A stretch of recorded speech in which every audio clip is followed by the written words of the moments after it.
Hello guys, আজকে share করব একটা ছোট্ট মিনি ব্লগ। আজকের ব্লগটা হলো একটু অন্যরকম। ফাইনালি গাইস এসি নিয়ে নিলাম। তো অনেক দিন থেকে ইচ্ছে ছিল এসি নেবে নেবে, ওর বাবা বলছিল, আমি কিন্তু মানা করছিলাম। তো ফাইনালি গাইস এখন আমরা এসিটা নিয়েই নিলাম। বিরাম পাপা আর ঈশান পাপা দেখুন কতটা মজা করছে। আর কিছু তো বাড়িতে এলে ছোটরাই বেশি মজা করে, তাই না?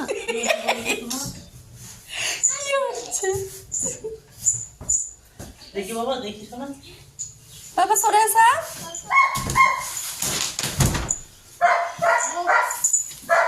ঈশান বার করে এখন যাবে না। ছেড়ে ওই সাইডটা।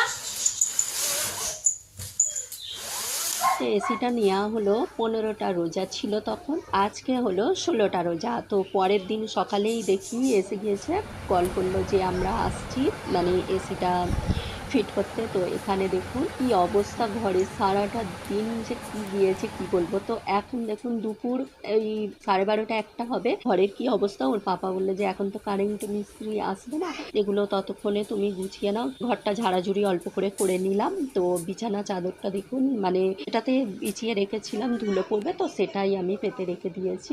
এটা হচ্ছে ইফতারের পরে কারেন্ট মিস্ত্রি এসেছিল, তো লাইনটা জুড়ে দিয়েছে। তো এখন হচ্ছে আমরা ইফতার করছি। তো ঘর টর কি অবস্থা, আমি এখন কিছু হাত দিচ্ছি না। ওর পাপা বলছে যে ঠিক আছে, আমি অল্প করে কিছু ঝেড়ে ঝুড়ে দিচ্ছি, তুমি শুধু মোছামুছি করে নেবে। এখন হচ্ছে 6টা 5, আমি ইফতার করছি। এখানে ইফতার করছি আমি, দেখুন সব বানিয়েছি, আলুরি পেঁয়াজি এসব বানিয়েছি। তো আমার অনেকটা খাওয়া হয়েই এসে ফাইনালি গাইস দেখুন ইফতার করে উঠে আমি ঘর টর পরিষ্কার করে দিলাম, একদম ঝকঝকে তত্তরে হয়ে আছে। এখানে দু ভাই মিলে এসি অন করে বসে আছে, আর ওর পাপাও কিছুটা হেল্প করেছে। তোর পাপা এখন চলে গিয়েছে, পাপা আসবে না, এখন 2-3 দিন পরে আসবে। রুমটা ক্লিন করার পরে কি শান্তি লাগছে, কি শান্তি লাগছে, কি যে আজকের দিনটা গেল, কি অবস্থা রোজা করে কি বলবো।